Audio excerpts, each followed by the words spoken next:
recording this right now. Perfect. All right, guys. So, all right. So, first of all, I mean, I'm sure you guys all know Richard. One of my favorites NC, probably the whole world. Richard will start from entry level, just like everyone else. I believe in 2018. That is was the year that Richard starting from San Antonio, and and now he's one of the best national consultant that we have in any program, and it's been so cool for me to see like, man, that's only 5 to 6 year, and all the changing, from starting entry level, apply for job like all of us, and now where he at today. So I will not spilling everything, because when I start talking about Richard, I probably talk about everything again. You're gonna hear from me, but I just love to be able to, do the little interview with Richard today, and just let you guys hearing, how these legends to be able to starting just like you 5 6 years ago, and where is that today. So Richard, like, first of all, you can tell us a story when you first come to American. First of all, you're not from American, so you was just, whatever. What did you do in Spain, and what a decision that you decide to do to move to American? Let's start with that first. Yes. Well, thank you, Chang. You know I love you. My favorite person in the world. So, yes, I'm Richard. I'm born and raised in Spain. So my American name is because my dad is from here and my mom is from Spain. So my grandfather used to be a veteran for the military, for the Air Force. So he was stationed in Madrid, Spain, where he met my grandma. So my dad was for some reason born here, but he was raised in high school in Torrejon, like an Air Force high school, Air Force base high school in Madrid, Spain. He met my mom. And then, so I was born and raised here, but I was an American child, right? Just like if any of you guys that are born here, you had a kid in a different country, that would still be an American kid, right? So anyway, I was born in Spain, and I went through school, elementary school, high school, everything in Spain. And I had some jobs there. Like my dad put me to work when I was 16. So I was very thankful because I would like start learning to make money, wake up early, and all the good habits that every adult has to have when I was 16. And then I went through college. I went through some bad episodes, but it was overall because I had a lot of fun, right? So I was like a little bit the party guy. Like I would like go party until 9 in the morning. In Spain, it's like super normal to do that. And I went to college in Spain. So like I had traveled to the US. I'm 30 years old now. I know you're all thinking I look 21. But I was traveling, right, Amber? I was traveling to the US a lot because I have like an aunt that lived here in New York and stuff like that. I went through college in Spain. It was like 4 years, and then I moved to the US. So I was studying advertising and PR in Spain, and to be honest, I cheated mostly throughout college and until my last year, just because somebody told me you probably can't pass if you try to study, and I was like, well, yes, I can. And just my prideful ego made me study and then pass it. And that was stupid because I could have just kept partying and still pass. And today I would have the same job. But I don't know if that's cool. But anyway, Chang, so that's my background in Spain. And then I was 22 or 23. I was 23 years old, and I moved to San Antonio, Texas, in October of 2016. Um, and in 2016, I moved to San Antonio. Why? Because my dad had a friend that let me stay in his house for a few months, retired military. And I didn't have any money. My parents didn't have any money. So I had a place to stay for 3 months. And my first job was Fresh Success Marketing Group. And I had a really bad credit car payment situation. So I also took a job. Should I keep going, Chang, or you want to stop Yeah, me? yeah, I love it. Keep going. So anyway, I'm in the US now. I have a degree. I thought Google wants to hire me and Facebook and everyone. Nope. The world is not like that, but I got a job with Chang. She made me cry in my third round interview, and that was cool. I was like, wow, these people are crazy in the US. And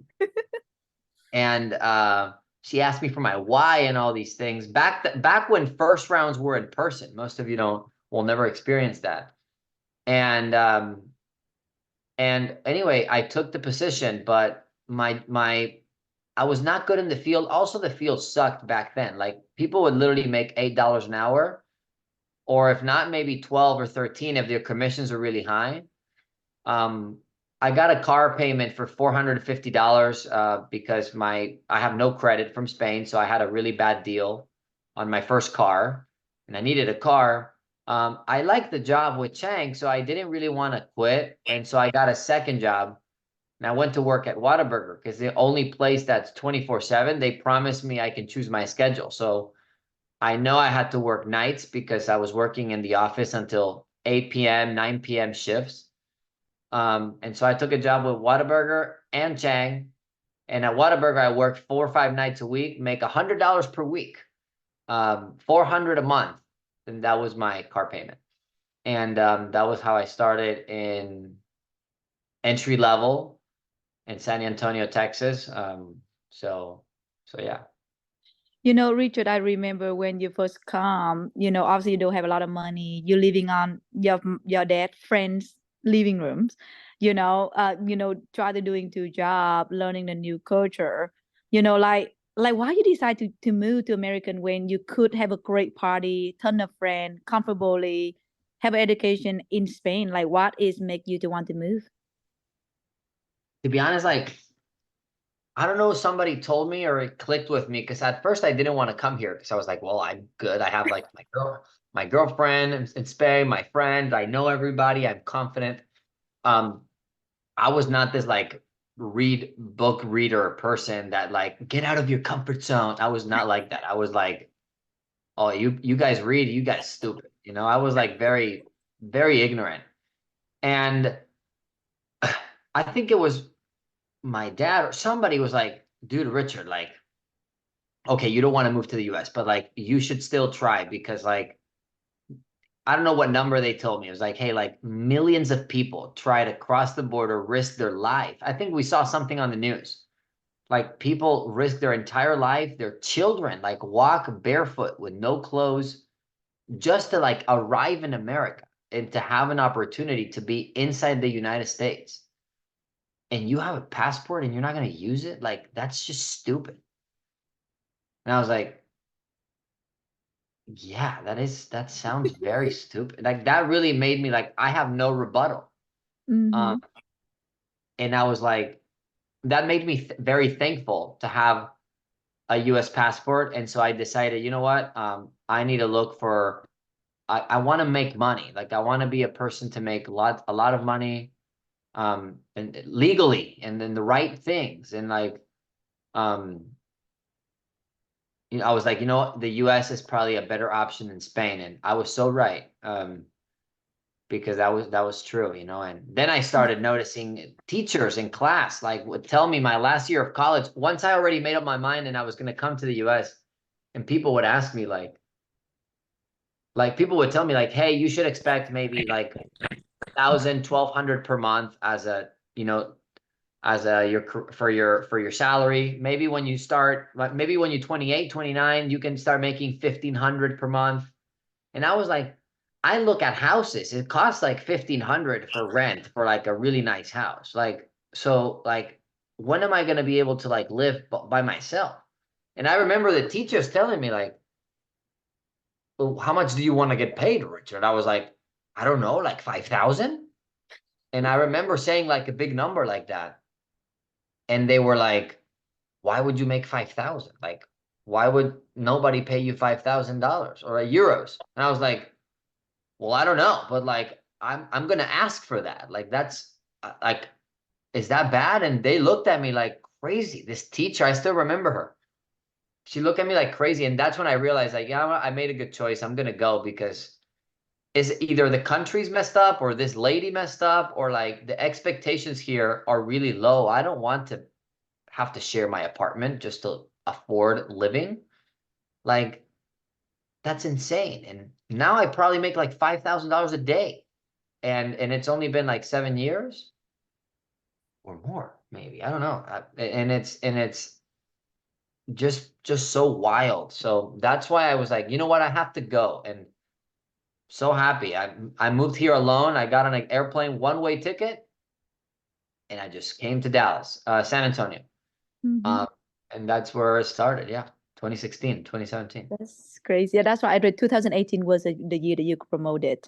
Yeah. So Richard, when you first come, could you remind us like what is help you to stay? Because also you need to try looking for some job that just pay your car first, right? And try to survive to the business. And also you get the first job with me. But what is make you stay? Because I'm sure you similar like me. You don't understand the business right away. You don't know like whatever like great. But what's something that helped you to stay for beginning before you get to leadership and all the stuff and take more serious?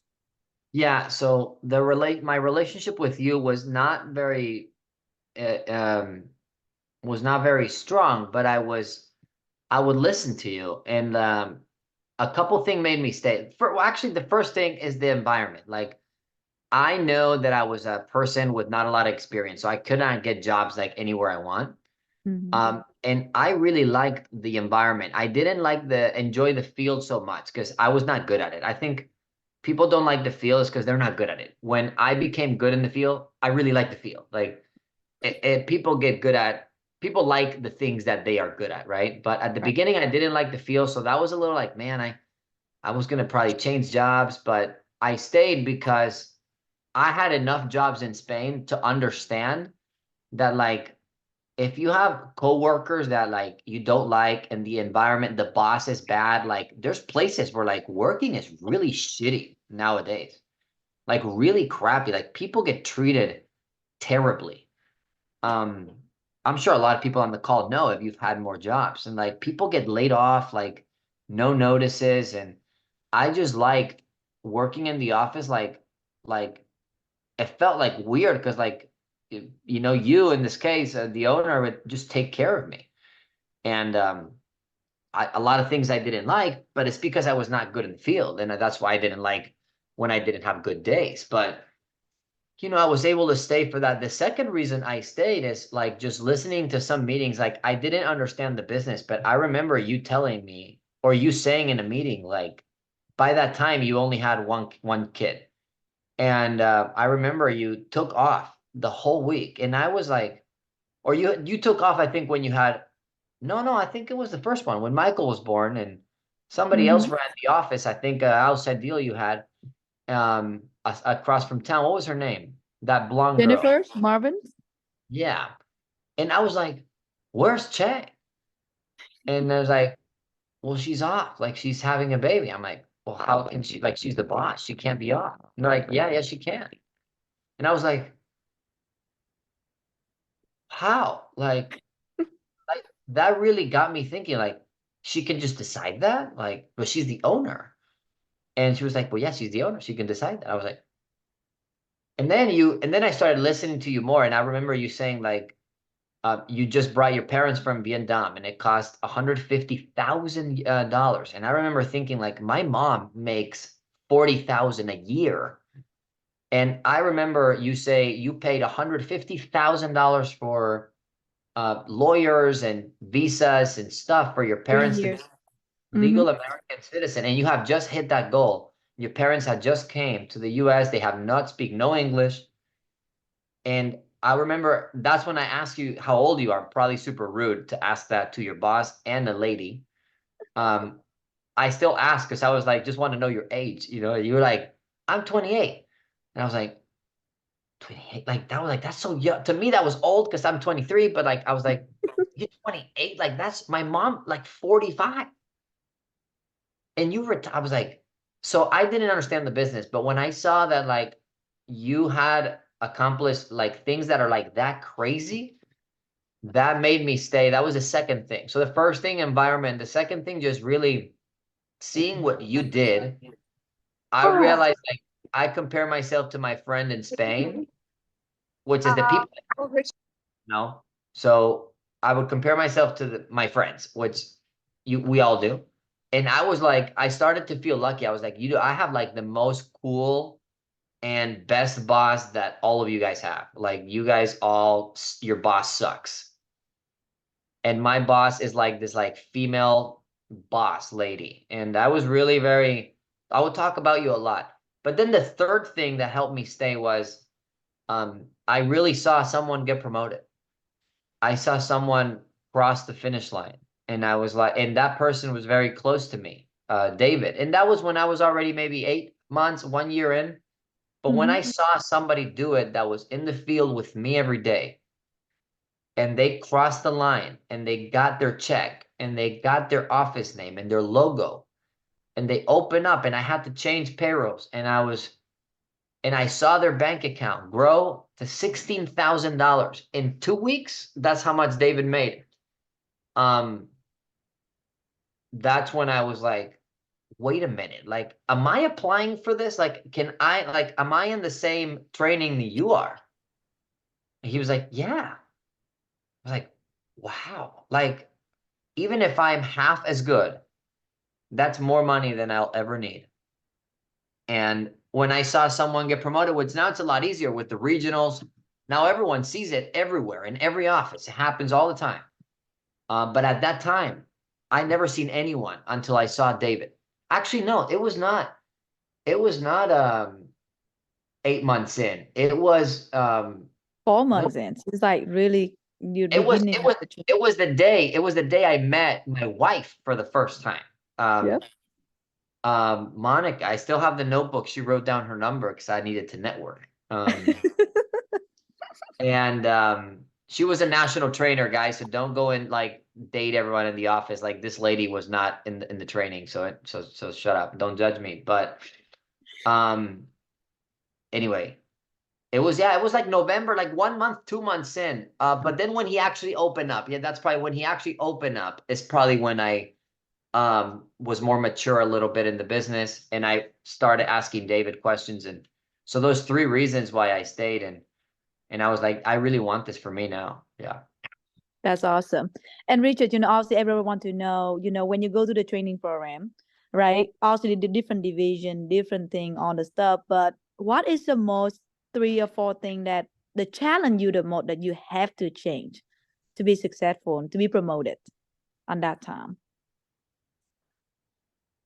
My first one was even though I was committed, and I would make like I was at early in the morning, late night, all team nights, any schedule I need to, I still made excuses. And it was so frustrating because I remember I understand the business when I would start asking for interviews every day. I'm like, Chang, please, can I get an interview? Can I get an interview?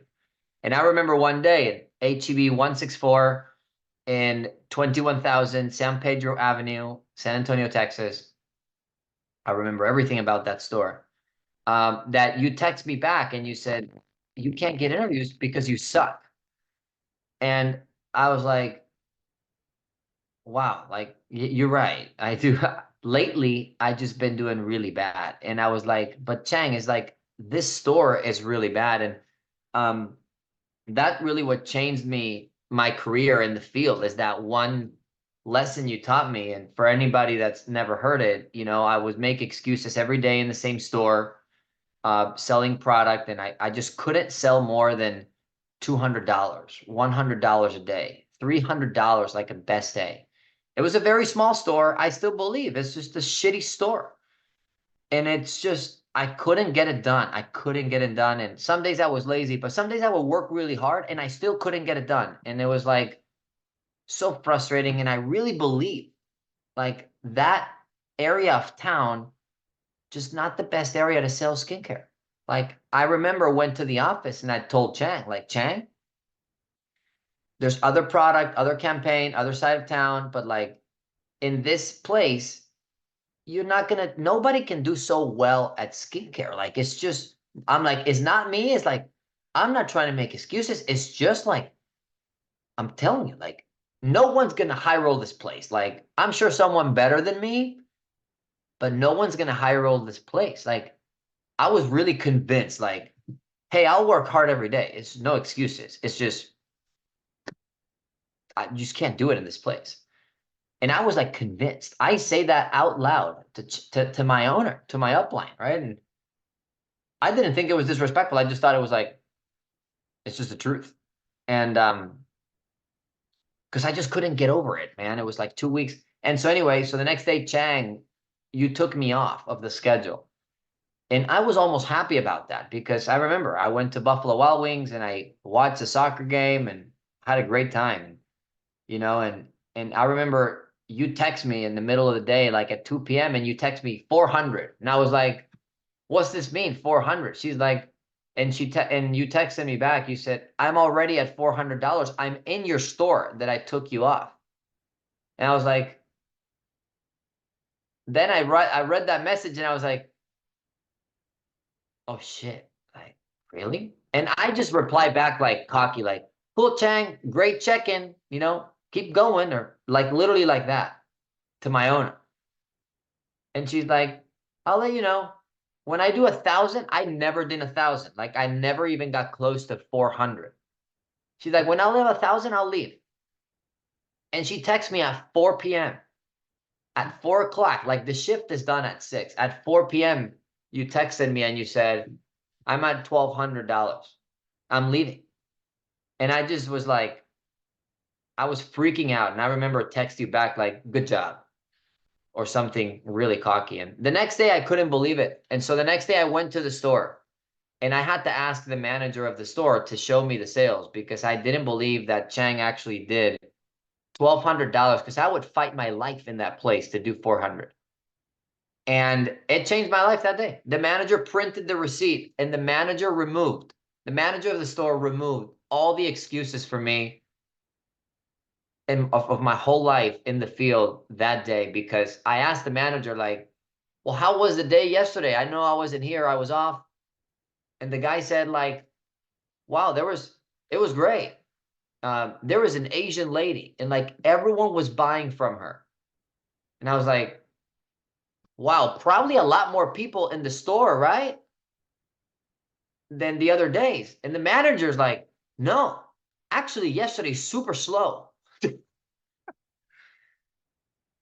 And I was like, wow, like this guy's not going to lie to me. I still couldn't believe it. I print the receipt and it showed like the manager's like, yeah, you guys doing a great job this week. You already at $1,500. And it's like Wednesday morning. Like, yeah, it's like 1,200 for yesterday and like 200 for Monday. Like Monday was me and then Tuesday was Chang. I was like, you like I promise you my confidence had never been so low. Like I was like, wow, like this is insane. I was so embarrassed because I like told Chang like the store is the problem, and then like in one day she just did that for me, and yeah, man, it makes me cry, that story, because I don't know what would have been in my life if you don't teach me such a hard lesson. Lead from the front. So many owners and leaders today, they just want to lead from their desk and they want to lead from their chair. And it was like that was so important to me, what you did. And so I went and had a one-on-one with you that night at Taco Cabana in Walsham Road. And I was so embarrassed. And I was like, Chang's gonna fire me, like whatever. And instead of fire me, you gave me so much grace. And I love you because I was like humble enough to at least go in there. And obviously I sucked in the field that day. Like I sucked so bad because I just couldn't stop thinking about it. And then I went to have a one-on-one with you. Thankfully, you were alone, or it was just me and you. And like I don't know if I cried or what, but like I was so embarrassed. And like I was like, I'm so sorry, and I thought you were gonna fire me, but instead you gave me so much grace. And you asked me, like, Richard, do you want me to teach you? And I was like, yeah, yes, please. Like, and that was the biggest change for me because from there it took me 1 year. Like from that day, from the next day to finish the program, it took me 1 year, which is why it took me like a year and a half, almost 2 years, because the next day I went in the field and it was like the first day. And guess what, guys? She didn't teach me. Richard, what did she teach you? Nothing. She didn't teach my anything about the pitch. It was all like, call it faith, confidence, whatever you want to say, just believing in it. And I remember like I went to the store the next day and I was like, all right, I'm not leaving this place until I do the minimum. The minimum was $600. I'm like, if Chan can do 1,200 by 4 p.m., I got until 7, 8, 9 p.m. midnight because the store closed at midnight just to do 600. I know I can do it. And that next day, I went to the field with the first time I went to the field with a different attitude. And I was already a top leader. I had a couple leaders on my team, I think. And they all sucked, obviously, because of me. But like, I went to the field that next day. For the first time I went to the field, like I was going to kill, like I was going to like eat that day. And it was like wearing my little apron and selling skincare. Let me see your wrist. It's like the most girly thing in the world. But like, I went out there like I'm going to like not a single person's leaving the field. Nobody's walking out until they talk to me. And I'm gonna be here all day until I hit this fucking goal. Like that. And by 7 o'clock, I hit the goal. I didn't have the extra mile. I hit the goal. I was so proud of myself because man, that was like a 2 week battle. To be in the field alone, most of you guys are not in the field alone. I was in the field alone all day because obviously I suck, so I couldn't train anyone. Nobody was in the field with me.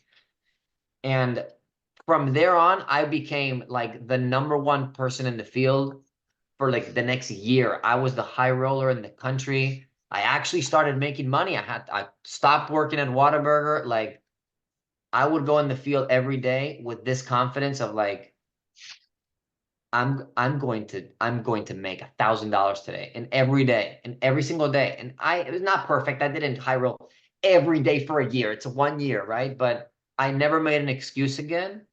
And sorry for the long answer. That was just very important for me. And never made an excuse again. I never, never, never, never said, or even today, I don't never think it's the store. It doesn't matter, door to door, retail. If you put me to drain, phone calls, we could sell things in other countries. It doesn't matter. It's always law of averages. It's always a good attitude, work ethic. If you put me to be an admin tomorrow, I would be the best admin after Amber. I'd be the best one. And because I can just do more calls than everyone. And so that day I started building my team. And then 1 year later, I had 5, 6, 7, 8 leaders. I have no idea how many. And then I got promoted and I felt so strong because I knew I could just go any day into any store. You remember when I had to do that to Selena? Because Yep. Selena struggled with soma Mhm. care and I Mentality. Yep. had to go in her store that only had like Do the one bundle same thing. available. Yep. They could only sell the neck and shoulder. And she's like, no one wanted here. And I had to go and do what you did for me to her. And like, I did it. And it was so scary. But I was like, no, like anyone can sell anything any day, no matter what. You just got to talk to everyone. And then when I believed that, I became a little harsh, a little direct, a little extra. I would lose people because I'm like too harsh before build a relationship. And because I wouldn't take any excuses from nobody because I knew I wasted 6 months until I learned that lesson. So from there, this business just became simple. And now I look back 7 years ago, or no, that was 5 years. No, that was like Mhm. 7 years ago, 6 years ago. Now Six I look years. back, I'm like, now I look back, I'm like, that is like the most, the lesson that is made, I've made the most money because then I started door to door and I had the same mindset. Like I was so scared to go door to door and never go door to door in my life. COVID, different country, nobody on my team. I started with one person in 2020. Again, I have to build a team again as an owner. And I just have to go to knock 150 doors and shut up in any neighborhood. And people will buy stuff and nobody willing to do it. If you do it, then you get the prize. The prize doesn't come for a couple of years, but I just knew. So that really was my most valuable lesson, and that's what made me. I don't remember your question anymore, but yeah, that was like what changed in me is the mindset. Anyone on this call that you're like, you could be an owner right now, and you could think like there's a store that is worse. And like you're gonna close your office at one point. Like, I'm sorry, that might be too harsh, but like you're not gonna be successful because you might because the business is pretty easy today, and you can just do the other Mhm. stores. even Larry will tell you, do the other stores because he doesn't have the time to coach you if you're so weak. And so, but the reality is you're just weak. And I was weak and I just had Chang to just fix me. And also I took the feedback and I just went and worked the next day, right? It was not just her. Um, so that's what, yeah, I think the That is question, so great. what changed? You- That changed. And then the culture, and then the quick answer to what else changed in me, really just your husband helped change my life too, because my personality from Spain was very flirty and very touchy, and I was just very that kind of party person that every boyfriend hates, and all my team was girls, and all my team was this All beautiful, girls. yeah, and every dude hated me, and I just like most of the time I'm not trying to flirt with these people. It was just learning how to behave in a professional manner. It's funny enough, is your husband I don't have a job actually taught me how to how to behave, and I owe I love him for that because he took so much patience to like it's so important for you dudes out there that are just good looking. I see Fabian on the call. You look like a model, bro. And like you're gonna get these girls, they're gonna try to get you in trouble. And like if you're not professional and like like learn how to behave like a business owner. It's like less than 3% of the world runs a business. So you can't just learn it from anyone. You have to find the right person. Like Michael Chang's husband, she's married to one. So she knows exactly what a good business owner, married guy should do because he is married to one and he knows what's good and what's bad.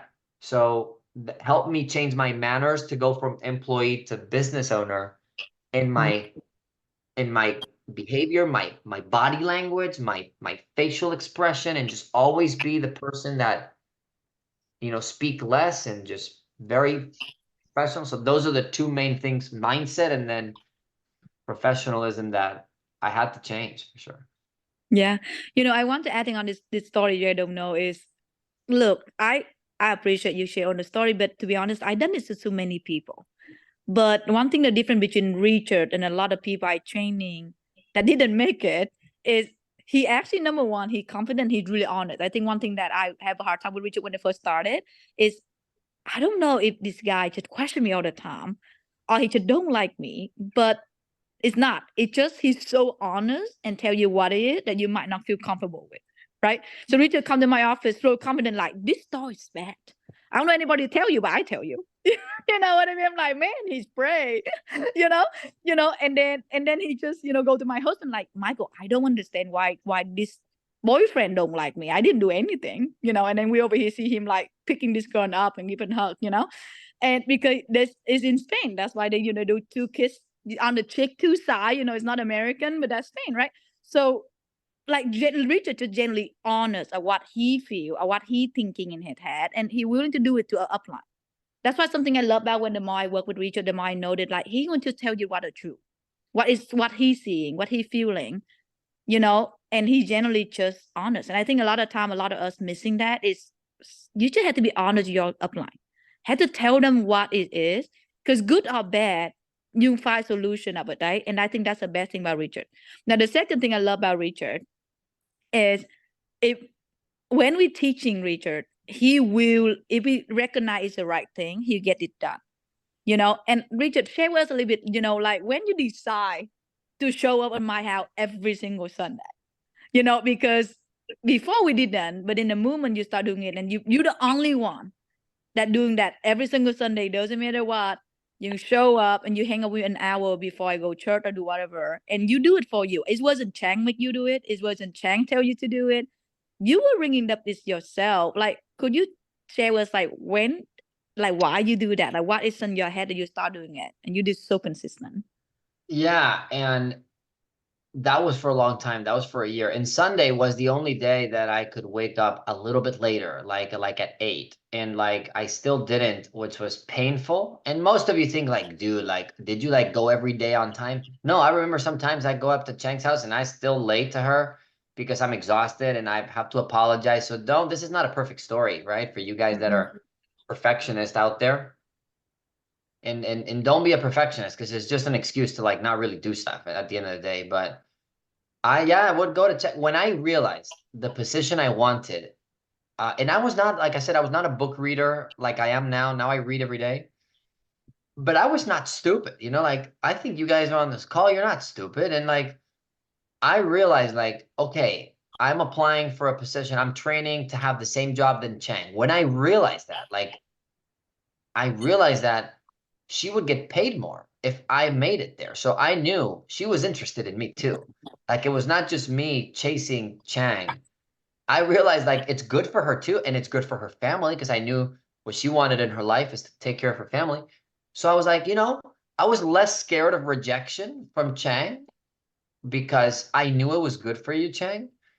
And I realized you were so busy, but you always said, hey, Sunday morning, if anyone want to hang out from 8 to 9 before church, I can hang out. And we can do the conference call at 9 and then go. And we would do that call, that roll call, Remember that. Yep. for your offices, yeah, where the stories from Dan about butterflies and things like that. Anyway, um, and so I was like, Chang was, and again, this is not a time where people are networking on Zoom calls like today. Like I had no Zoom calls. I knew who Julia Davis was because Chang would talk about her, but I only seen her once. And like I never saw any other owner that was there better than Chang. And so I realized, wow, I want a position for my career, which is, finish the training, make into management. And I only know one human being that has that position, and it's Chang. So I was like, I need to be her friend. Like I need to be around her just so I can learn how she thinks, how she talks.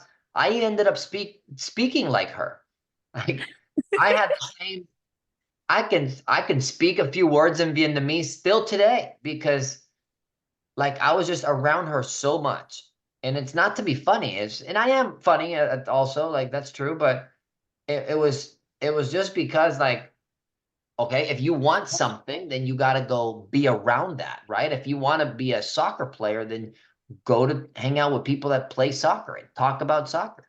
So I realized I wanted to be an owner, and I only knew one owner, and I could get one-on-one time once a week. So that's why I went every week. And it was never a sacrifice. Like it was always, and sometimes it turned out that I had my day off and I would be there and you would send me in the field and it sucked because someone else quit and whatever. And I was like, well, I gotta go. Like, and I remember going to the field some days and being like, dang it, like, anyway, but if I was the owner, I have to come. So I might as well start, and and it was that, 7 years later, that's exactly what happened. And so that's why I was just chasing you down because you had what I wanted. And that is I think super important. People don't do that. And people do it. People actually do it.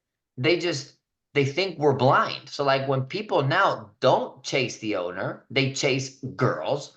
Well, then we know that's what they want. And like, your actions never lie. So like, an owner on this call, we learned a lot to like listen. You listen with your eyes because everyone say the right thing, but it's like, what are people doing? And Mm-hmm.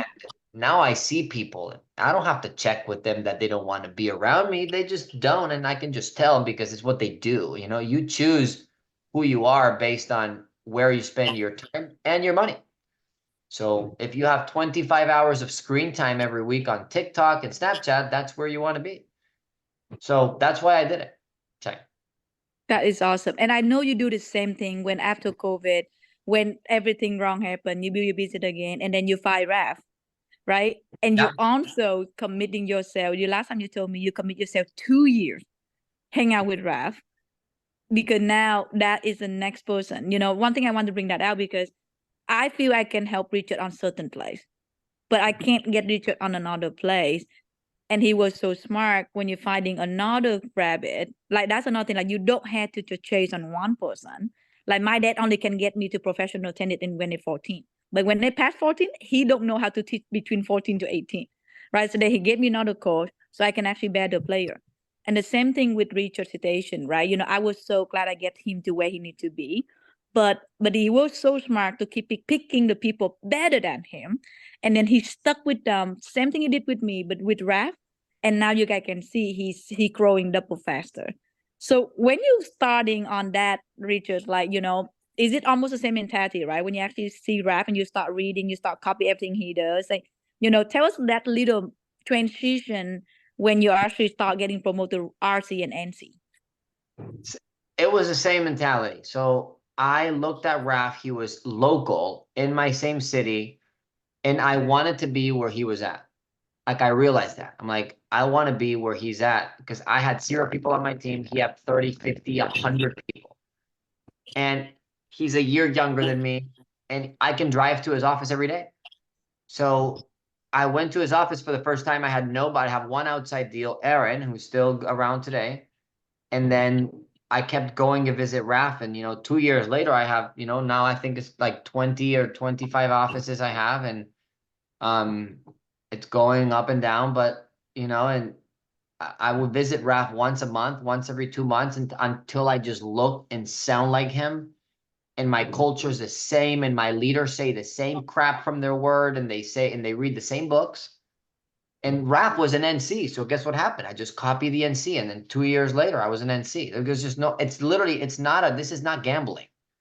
This That's is good. not luck. It's not Richard special. I really want to be an NC. If I find one, just copy him. And I copy what he eats. I still drink freaking Coke Zero like him. And I don't like Coke. I just get it. Like literally, I just end up let myself influence by others. And now I love rap. One of my best friends. He changed my life. And because he like it changed my career trajectory to where I can make from 100,000 to 1 million a year. It's a massive difference. My wife doesn't work a job. My dad doesn't work a job. They all have paid cars, paid houses. And it's like, I look back, I'm like, wow, if I did not meet Raf, I still broke making $100,000, which is broke. And you did hear that right, because $100,000 is middle You still class now. broke. That's right. That's So right. same situation, just 3 years later and different position, but same activity for sure. Mm-hmm. And honestly, I know time it run out, but one thing about you, Richard, that I love is I remember 6 years ago you come to America with $200 in your pocket. We still remember that. You got stealing couple times. Your car got flooded couple times when you went in the training. She got robbed. Everything I remember. It's just poor kid. I don't know. Everything wrong in America happened to Richard. But then now, for probably last 3 years, you do so many things incredible. You probably don't even believe you could, right? Like I know, like that's why I love to sharing you, because me, I'm the girl that just always cheap, because Asian life save money. So it doesn't matter how much you make money, just save and just hiding on around your house and under your table and whatever, right? But that's why I'm pretty sure you make you save money. But then seeing your life that you giving and living life and do things that you probably haven't done. Could you share with us what some of the crazy thing you do for last 3 years that this business actually provide that for you? And I don't think it's a bragging. I think it's just amazing to let people believe that what this business could change and bring what life level that you could enjoy. You know what I mean, Richard? Could you share some of that? There's some probably the big moments in that 3 years you actually spending money and be able to enjoy, and you probably never could do it 5, 6 years ago. Yeah, I'm gonna show you my last thing that I'm excited about. Where is it? Okay. You can You make want me? me you Yes, I I want can you to share the screen. Yeah, let's do it. Okay, hold on. I got that. Go ahead. okay. So I just bought this gym for my house because my house is like 1 acre. And I don't like to buy it because I don't like buying things. So I rent it because I still don't know where the house I It's want only to buy. 6,000 a month, I believe. Yeah, it's like 6,400 a month. And I rent it Correct. because when I buy a house, I want to buy one for I want to build one with my wife, and it's probably going to be like $10 million. So I don't want to, like the one I have right now is pretty cheap. So I have a 3-car garage that's separate from the house. that we use as a gym because I got really fat when Monica was pregnant, so I have to go to the gym, but I don't like driving in the morning. So I made this gym, and I just show you a quick video. It almost got delivered. It's all my stuff in my house right now. All of this stuff. So you got your lateral rows here, leg curl.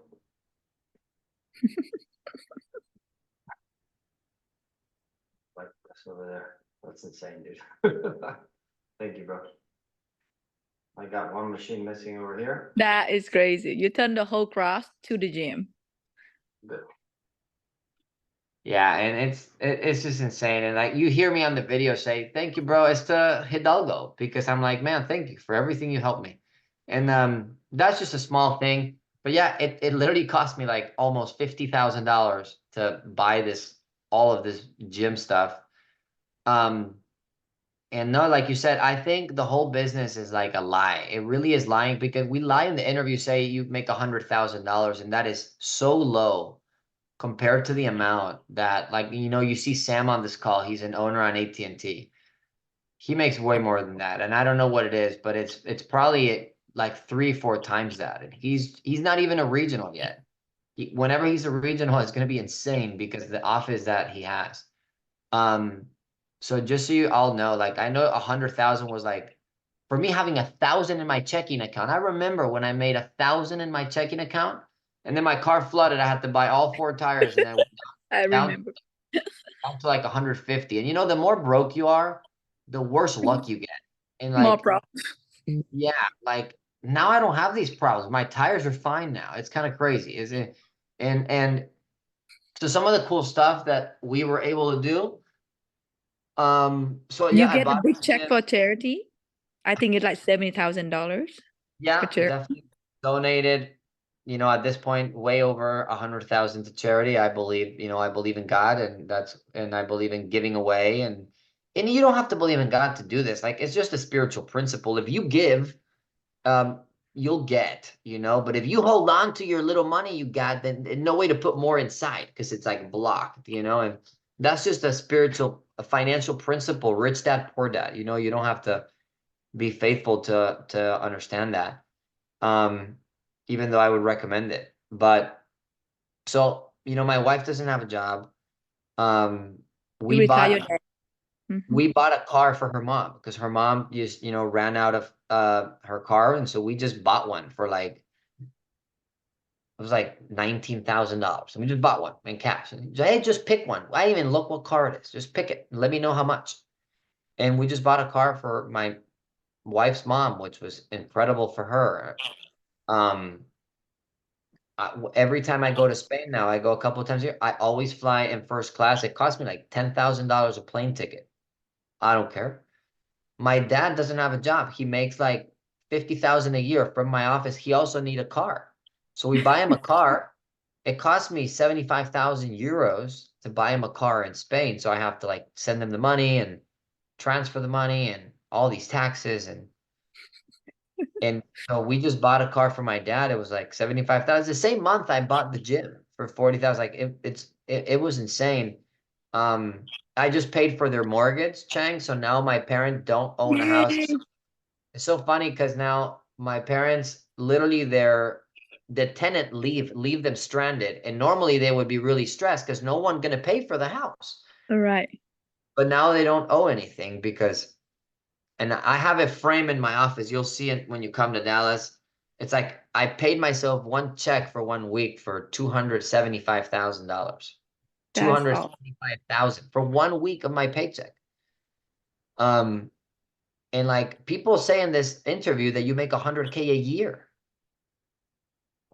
And I'm like new. I'm in like my 5th year. It's my 5th year as an office. And I paid myself 3 times that in 1 week. So it's all the things you can do. My overrides for the month of December, Chang, were 271,000. That's 1 month, guy. That's just override. It's not including his office profit. Just throw out there. Can you say one more time? It was $271,000. My $271,000 in 1 month override, guys. And Richard only run the business for 5 years. Actually, You run for a year and a half, and then COVID, and you start over again, and you actually run about 2 years and a half. You know, So I'm like still new at door to door.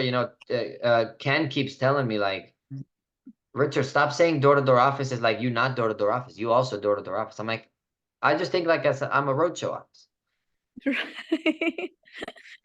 And so, and again, I'm glad you asked, Chang, because I would have not said it, but it's the kind of stuff that I don't like to talk about, but it is true. Like I don't really know what to do with the money. Like I'm not like spending it. I'm not buying airplanes, at least not Hmm. yet. But it's like it's insane that you can like in this business with helping people and just being honest, intense, work ethic, like you can make a massive impact in other people's lives, and if I don't remember what other stuff we've done, but like we can do anything. My parents come to Spain and come to the US to visit. They can stay, my dad stay for whenever you want. One-way ticket. He have no stress. It's just the price of seeing my family. Like my dad have to like, yeah, I don't work a job and just do whatever I want. It's my pleasure. And so I don't know. Sorry, a lot of people enter the room. Bye. Yeah, that's good. You can mute them. But honestly, Richard, I know it's been a whole time, and I know you have another call. But guys, I hope this little interviewing somehow somewhere can impact you a different way. Richard 6 years ago was just like a lot of you. you know, in the field, pick it out. Or 5 years ago, he was rookie manager, still learning how to like maintain the first leaders, right? And still, he on a training program, working 2 jobs to pay his car payments, and now you're talking about he just get his $50,000 for his own gym, and be able to do whatever for his family. His dad never had to stress because Richard will be there for him at all time. Like this is so powerful, and I love when you Richard said, our business is so good right now, right, Richard? That rookie owner will make 250K in the first 6 months. you know, and thing that happened over and over, and so many example. And I love so much, Richard, that you actually spend the time with me tonight. It's like my tearing through every single minute you're talking. Remember all the story we have, and a lot of time Richard always say, I'm changing his life, but he changed my life, and I think he changed a lot of owner life in this call because he built a belief that if Richard do it, you can do it too. If you see Richard is just a normal human being that just looking for a shot and looking for someone will give him a shot, and he will taking the feedback. He hang out and copy and paste with the right person, and because he was so intensity of copy and paste, he just copy the person he hang out with and be better, right? So that's how simple our business is, and I hope you guys can take this feedback and get and be able to success in your way. And I can't wait to hear so many of you guys in this call will be another reacher, the better reachers, because that's how the business will provide for you. But anyway, I'm so appreciate you, Richard. You, my love. I'm appreciate you so much. I can't wait for so much more goal you have achieving next few years. I'm waiting for the second babies. But we love you. I'm appreciate you. And guys, I have a recording, so I will definitely send it out. You guys need to listen more. Richard, I know, anything else? Chang. Yeah, I know, Chang, that you'll be. Hey, thanks, Chris, bro. I love you. I know that a lot of these people will be maybe in 3 weeks at the regional meeting in Dallas. So I'll be there. I'm totally happy to hang out and have lunch or chat with anybody that wants to chat. I hope anything anybody can relate to my story. Hopefully, most of you guys believe me, because if you believe me, then that would be enough. Um, but yeah, if anybody, obviously everybody in Chang's team, always welcome to Dallas to anything, whatever you need. Um, so, so yeah. So thank you guys. Thank you, Chang, for having me on. Appreciate you. Love you. Magali, I know I see you there. I got some owners on this call. I love you, Magali, and everyone Mhm. else. Love you guys. Sahil, Chris, appreciate you guys. I'll talk to you guys soon. Thank you, Chang. Bye, guys. Have a good week. Thank you, Thank Richard. you. Thanks, Bye. Richard.